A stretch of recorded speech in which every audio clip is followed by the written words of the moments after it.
வணக்கம். சுமதி சமையல். பச்சை பயிரை வச்சு ஒரு உருண்டை செய்ய போகிறோம். அது எப்படி செய்யறதுன்ட்டு வீடியோக்குள்ளே போய் பார்க்கலாம். ஸ்டவ்வில் கடாய் வச்சுருக்கேன்.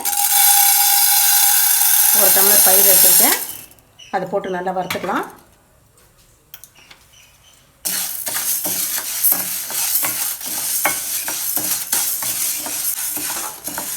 இது மாதிரி நல்லா வறுத்துக்கங்க. பச்சை பயிரை நல்லா வறுத்திங்கன்னா இது மாதிரி கலர் மாறும். கலர் மாறாமல் நீங்கள் செய்யணும்னு நினச்சிங்கன்னா அது பச்சை வாடை அடிக்கும் எப்படியா இருந்தாலும். அதனால் இது மாதிரி நல்லா வறுத்துக்கங்க. வறுத்து கொட்டி ஆற வச்சுக்குவோம். ஒரு பிளேட்டில் கொட்டி ஆற வச்சுக்கோங்க.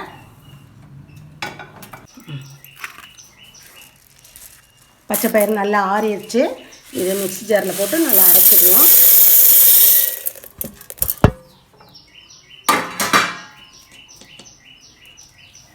ஒரு 3 ஏலக்காய் போட்டுக்கிறேன். அதோட போட்டு அரைச்சிட்டு வரலாம்.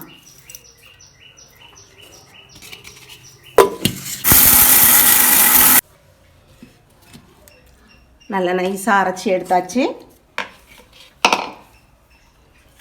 வெல்லம் நல்லா உருண்டை வெல்லம் பெருசாக இருந்ததை துருவி எடுத்து வச்சுருக்கேன்ப்பா. நான் 1 டம்ளர் போடுறேன். அப்போ 1 டம்ளர் போட்டு இது மிக்சியில் அரைச்சோன்னு வச்சுக்கோங்களேன், எல்லா பக்கமும் நல்லா ஒன்றா சேர்ந்துக்கும். இல்லைன்னா ஒவ்வொரு பக்கம் நல்லா ஸ்வீட்டாக இருக்கும், ஒரு பக்கம் கொஞ்சம் இனிப்பு கம்மியாக இருக்கும். அதனால் நான் போட்டு 100 அடி அடித்து எடுத்துகிட்டு வந்துடுறேன். நீங்கள் நாட்டு சக்கரை போடுறதா இருந்தாலும் போட்டுக்கலாம், இல்லை வெள்ளை சக்கரை போடனாலும் போட்டுக்கலாம். நான் உருண்டை வெல்லம் போட்டு வச்சுருக்கேன். அரைச்சிட்டு வந்துடுறேன். எல்லாம் நல்லா ஒன்றா அரைச்சி எடுத்துகிட்டு வந்துட்டேன். இது ஒரு பாத்திரத்தில் இப்போ கொட்டிக்கலாம்.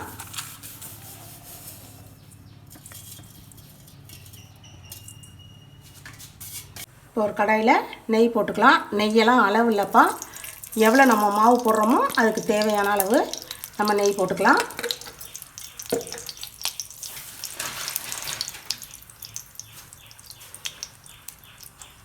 ஒரு கைப்பிடி முந்திரி கட் பண்ணி வச்சுருக்கேன், அதையும் போட்டுக்கலாம்.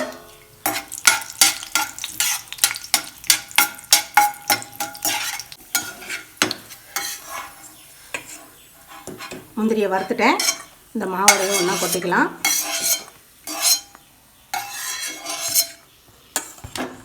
இதை கொட்டி நல்லா கலந்துக்கலாம். ஒரு பிஞ்சு உப்பு போட்டுக்கிறேன்ப்பா. அப்போ ஸ்வீட்டு கொஞ்சம் தூக்கி கொடுக்கும். அதனால் ஒரு பிஞ்சு போட்டிருக்கேன். இதெல்லாம் நல்லா ஒன்றா கலந்துக்குவோம்.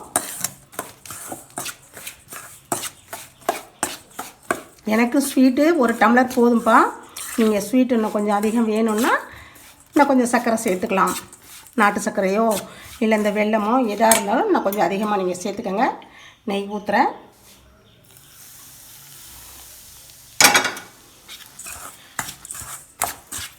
நெய் காய்ச்சின பாத்திரத்துலேயும் ஊற்றி அதையும் கிண்டலாம்.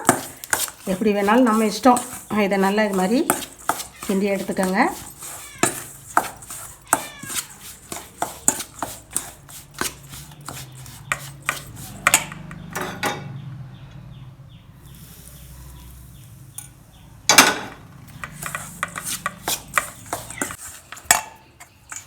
நெய் இன்னும் கொஞ்சம் பத்தாமல் இருக்குது. நம்ம நெய் கொஞ்சம் ஊற்றிக்கலாம்.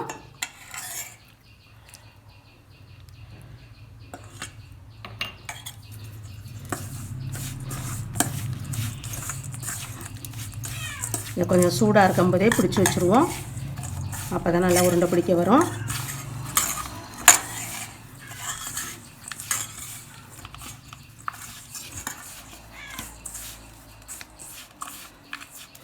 கொஞ்சம் நெய் தடவிக்கங்க கையில்.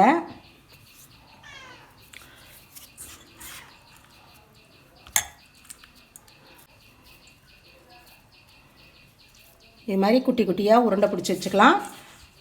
குழந்தைங்க ஸ்கூல் விட்டு வந்ததையும் எடுத்து கொடுத்தோம்னா வச்சுக்கோங்களேன், நல்லா சாப்பிடுங்க. நல்லா ஸ்வீட்டாக இருக்கும்ல, அதனால் எல்லாருமே விரும்பி சாப்பிட்லாம். ரொம்ப சத்தானதும் வேறு. அதனால் இது மாதிரி உருண்டையாக பிடிச்சி வச்சுக்கோங்க. 15 நாள் 20 நாள் ஆனாலும் கெடாது.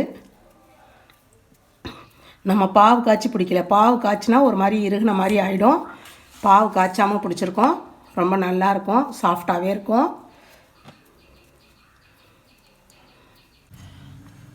உருண்டை பிடிச்சி எடுத்து வச்சாச்சு. இதே மாதிரியே நீங்களும் செஞ்சு சாப்பிட்டு பாருங்கள். சாப்பிட்டு பார்த்துட்டு சுமதி சமையலுக்கு லைக் பண்ணுங்கள், ஷேர் பண்ணுங்கள், சப்ஸ்கிரைப் பண்ணுங்கள். தேங்க்யூ.